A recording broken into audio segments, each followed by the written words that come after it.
Luke, so you were talking about like how a 16-year-old kid formed a business. How did that 16-year-old kid end up on the Tiger team? Tiger Team was cool. It was a neat experience. At first, I was really reluctant. Both, we had a friend that reached out to us. He had a buddy that worked out in Hollywood. He produces shows and does all this stuff. At the time, reality TV was just kind of becoming something.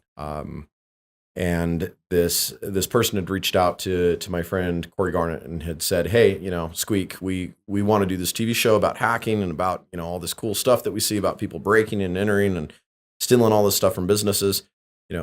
Is this something you could help us with?" And he put them in touch with me, and we started visiting. And it was about 6 months of us dragging our feet. When I talked to Ryan and Chris, they were also very hesitant. Back then, the industry was very, very shy about anything to do with the media. Mhm. And even after we said that we would go ahead and push for it, we had to fight pretty hard to get technical production credit to help make sure that what we put together. They would shoot 96 hours worth of footage to create 21 minutes for a single episode. Wow. So to make sure that the 21 minutes is something that was relevant and pieced together and made sense and kind of had a flow.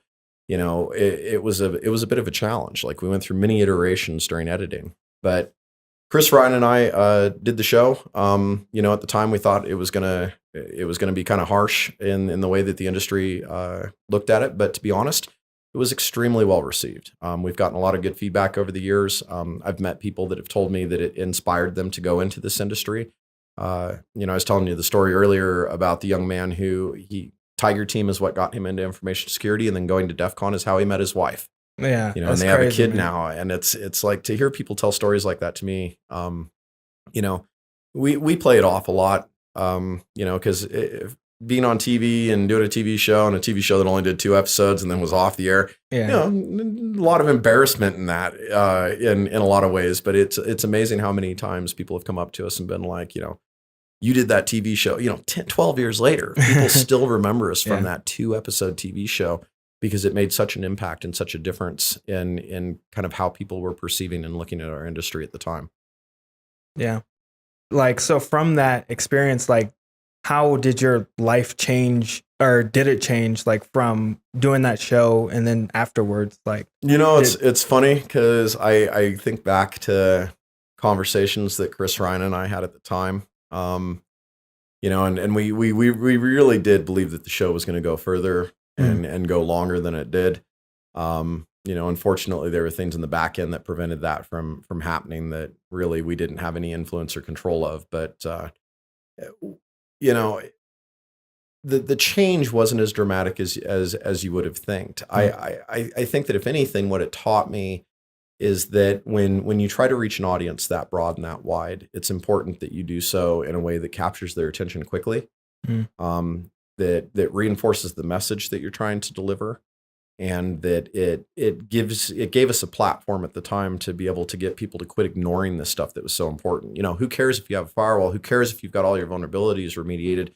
Who cares if you've gone through 3 or 4 successful penetration tests and people haven't been able to compromise your network? If I can walk in the front door and steal somebody's key card and access and bust into that business and get access to saves and client information and data, walk out with laptops, whatever it is that, is the target of the red team or the work that we're doing, all that other stuff is kind of for naught at that point. Right. And that goes back to what we were talking about before, is that I think the TV helped people realize that they have to holistically look at security.